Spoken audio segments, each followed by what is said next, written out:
महाभारत के वो 5 श्राप जिनका परिणाम आज भी भुगत रहे हैं लोग। दर्शकों, यूं तो आपने महाभारत से जुड़ी कई कथाएं सुनी होंगी, परंतु महाभारत से जुड़ी कई ऐसी कथाएं हैं जिससे आज भी हिंदू जनमानस अनजान है। इस वीडियो में हम आपको महाभारत काल में दिए गए कुछ ऐसे श्राप के बारे में बताने जा रहे हैं जिसके बारे में ये माना जाता है कि उन श्रापों को आज भी जनमानस भुगत रहे हैं। पहला, युधिष्ठिर द्वारा स्त्री जाति को दिया गया श्राप। महाभारत में दिए गए श्रापों में युधिष्ठिर का स्त्री जाति को दिया गया श्राप सर्वविदित है। महाभारत में वर्णित कथा के अनुसार जब कुरुक्षेत्र में युद्ध के दौरान अर्जुन ने महारथी कर्ण का वध कर दिया, तब पांडवों की माता कुंती उसके शव के पास बैठकर विलाप करने लगी। यह देखकर पांडवों को बड़ा ही आश्चर्य हुआ कि आखिर ऐसी क्या बात है कि हमारी माता हमारे शत्रु के शव पर अपना आंसू बहा रही है।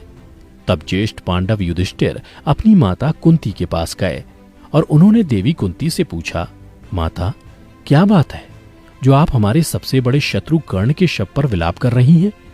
तब देवी कुंती ने बताया कि पुत्रो, जिसे तुम अपना सबसे बड़ा शत्रु समझते रहे, वास्तव में वो तुम सभी का बड़ा भाई था। कर्ण राधे नहीं बल्कि कौन्तेय था। अपनी माता के मुख से ऐसी बातें सुनकर पांचों पांडव दुखी हो गए। फिर कुछ क्षण रुककर युधिष्ठिर अपनी माता कुंती से बोले, हे माते, ये बात तो आप सदा से जानती रही होंगी कि अंगराज कर्ण मेरे बड़े भाई थे, तब आपने हम लोगों को ये बात बताई क्यों नहीं? इतने दिनों तक ये बात आपने छुपाकर क्यों रखी? आपके एक मौन ने हम सभी को अपने ही भाई का हत्यारा बना दिया। इसलिए मैं आज इस धर्म क्षेत्र कुरुक्षेत्र से सभी दिशाओं, आकाश और धरती को साक्षी मानकर सभी स्त्री जाति को ये श्राप देता हूं कि आज के बाद कोई भी स्त्री अपने अंदर कोई भी रहस्य नहीं छुपा पाएगी। दूसरा, श्रृंगी ऋषि का परीक्षित को श्राप। कथा के अनुसार 36 साल हस्तिनापुर पर राज करने के पश्चात जब पांचों पांडव द्रौपदी सहित स्वर्गलोक की ओर प्रस्थान करने को हुए, तो उन्होंने अपना सारा राज्य अभिमन्यु के पुत्र परीक्षित के हाथों में सौंप दिया। ऐसा माना जाता है कि राजा परीक्षित के शासनकाल में भी हस्तिनापुर की सारी प्रजा युधिष्ठिर के शासनकाल की तरह ही सुखी थी। परंतु कहते हैं ना कि होनी को कौन टाल सकता है। एक दिन राजा परीक्षित रोज की तरह ही वन में आखेट खेलने को गए। तभी उन्हें वहां शमीक नाम के ऋषि दिखाई दिए। वे अपनी तपस्या में लीन थे तथा उन्होंने मौन व्रत धारण कर रखा था, परंतु ये बात राजा परीक्षित को मालूम नहीं थी। इसलिए राजा परीक्षित ने कई बार ऋषि शमीक को आवाज लगाई, लेकिन उन्होंने अपना मौन धारण रखा। यह देखकर राजा परीक्षित को क्रोध आ गया और उन्होंने क्रोध में आकर ऋषि के गले में एक मरा हुआ सांप डाल दिया। उधर जब यह बात ऋषि शमीक के पुत्र श्रृंगी को पता चली, तो उन्होंने राजा परीक्षित को श्राप दिया कि आज से 7 दिन बाद राजा परीक्षित की मृत्यु तक्षक नाग के डसने से हो जाएगी। और अंत में ऋषि श्रृंगी के श्राप के कारण राजा परीक्षित की मृत्यु तक्षक नाग के डसने के कारण ही हुई। और ऐसा माना जाता है कि उसी के बाद कलयुग की शुरुआत हुई, क्योंकि राजा परीक्षित के जीवित रहते कलयुग में इतना साहस नहीं था कि वह इंसानों पर हावी हो सके, और आज हम सभी इस कलयुग को उसी श्राप के कारण भोग रहे हैं। तीसरा, श्री कृष्ण का अश्वत्थामा को श्राप। महाभारत युद्ध के अंतिम दिन जब अश्वत्थामा ने धोखे से पांडव पुत्रों का वध कर दिया और इस बात का पता जब पांडवों को चला, तब पांडव भगवान श्री कृष्ण के साथ अश्वत्थामा का पीछा करते हुए महर्षि वेदव्यास के आश्रम पहुंचे। पांडवों को अपने सामने देख अश्वत्थामा ने अर्जुन पर ब्रह्मास्त्र से वार किया। यह देख श्री कृष्ण ने अर्जुन को ब्रह्मास्त्र चलाने को कहा, जिसके बाद अर्जुन ने भी अश्वत्थामा पर ब्रह्मास्त्र छोड़ दिया। परंतु महर्षि व्यास ने बीच में ही दोनों अस्त्रों को टकराने से रोक लिया और अश्वत्थामा एवं अर्जुन से कहा, क्या तुम लोग ये नहीं जानते कि ब्रह्मास्त्र के आपस में टकराने से समस्त सृष्टि का नाश हो जाएगा? इसलिए तुम दोनों अपने ब्रह्मास्त्र वापस ले लो। तब अर्जुन ने अपना ब्रह्मास्त्र वापस ले लिया, लेकिन अश्वत्थामा ने महर्षि से कहा, महर्षि, मेरे पिताजी ने इसे वापस लेने की विद्या नहीं सिखाई है, इसलिए मैं इसे वापस नहीं ले सकता।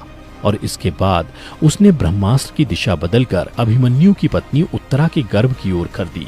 यह देख भगवान श्री कृष्ण ने अश्वत्थामा को श्राप दिया कि तुम 3000 वर्ष तक इस पृथ्वी पर भटकते रहोगे और किसी भी जगह किसी पुरुष के साथ तुम्हारी बातचीत नहीं हो सकेगी। तुम्हारे शरीर से पीप और लहू की गंध निकलेगी, इसलिए तुम मनुष्यों के बीच नहीं रह सकोगे, दुर्गम वन में ही पड़े रहोगे। और इसी कारण आज भी ये माना जाता है कि अश्वत्थामा अभी भी जीवित है। चौथा, मांडव्य ऋषि का यमराज को श्राप। महाभारत में मांडव्य ऋषि का वर्णन आता है। एक बार राजा ने भूलवश न्याय में चूक कर दी और अपने सैनिकों को ऋषि मांडव्य को शूली में चढ़ाने का आदेश दे दिया, परंतु जब बहुत लंबे समय तक भी शूली में लटकाने पर ऋषि के प्राण नहीं गए तो राजा को अपनी भूल का एहसास हुआ तथा उन्होंने ऋषि मांडव्य को शूली से उतरवाया और अपनी गलती के लिए क्षमा मांगी। इसके बाद ऋषि मांडव्य यमराज से मिलने गए तथा उनसे पूछा कि किस कारण मुझे झूठे आरोप में सजा मिली। तब यमराज ऋषि से बोले, जब आप 12 वर्ष के थे तो आपने एक छोटे से कीड़े की पूंछ में सींग चुभाई थी, जिस कारण आपको ये सजा भुगतनी पड़ी। यह सुन ऋषि को क्रोध आ गया और उन्होंने यमराज से कहा, किसी को भी 12 वर्ष की उम्र में इस बात का ज्ञान नहीं रहता कि धर्म और अधर्म क्या है, क्योंकि तुमने एक छोटे अपराध के लिए मुझे बहुत बड़ा दंड दिया है। अतः मैं तुम्हें श्राप देता हूं कि तुम शूद्र योनि में दासी के पुत्र के रूप में जन्म लोगे। मांडव्य ऋषि के इस श्राप के कारण यमराज को विदुर के रूप में जन्म लेना पड़ा। पांचवां, अप्सरा उर्वशी का अर्जुन को श्राप। ये कथा उस समय की है जब 13 साल के वनवास के दौरान एक बार अर्जुन दिव्यास्त्र की खोज में स्वर्ग लोक गया। वहां उर्वशी नाम की एक अप्सरा उनके रूप एवं सौंदर्य को देखकर उन पर मोहित हो गई। एक दिन उर्वशी ने अर्जुन को विवाह करने के लिए कहा। तब अर्जुन ने उससे कहा कि मैं आपको माता के समान मानता हूं, इसलिए मैं आपसे विवाह नहीं कर सकता। इस बात पर उर्वशी क्रोधित हो गई तथा उसने अर्जुन से कहा, तुम एक नपुंसक की तरह बात कर रहे हो, इसलिए मैं तुम्हें श्राप देती हूं कि तुम आजीवन नपुंसक हो जाओ तथा स्त्रियों के बीच तुम्हें नर्तक बनकर रहना पड़े। यह बात सुनकर अर्जुन विचलित हो गए और फिर वो देवराज इंद्र के पास गए और उन्हें सारी बात बताई। उसके बाद देवराज इंद्र के कहने पर उर्वशी ने अपने श्राप की अवधि 1 साल के लिए सीमित कर दी। तब इंद्र ने अर्जुन को सांत्वना देते हुए कहा कि तुम्हें घबराने की जरूरत नहीं है, यह श्राप तुम्हारे वनवास के समय वरदान के रूप में काम करेगा और अज्ञातवास के समय तुम नर्तिका के वेश में कौरवों की नजरों से बचे रहोगे। तो दर्शकों, उम्मीद करता हूं कि आपको हमारी ये कथा पसंद आई होगी।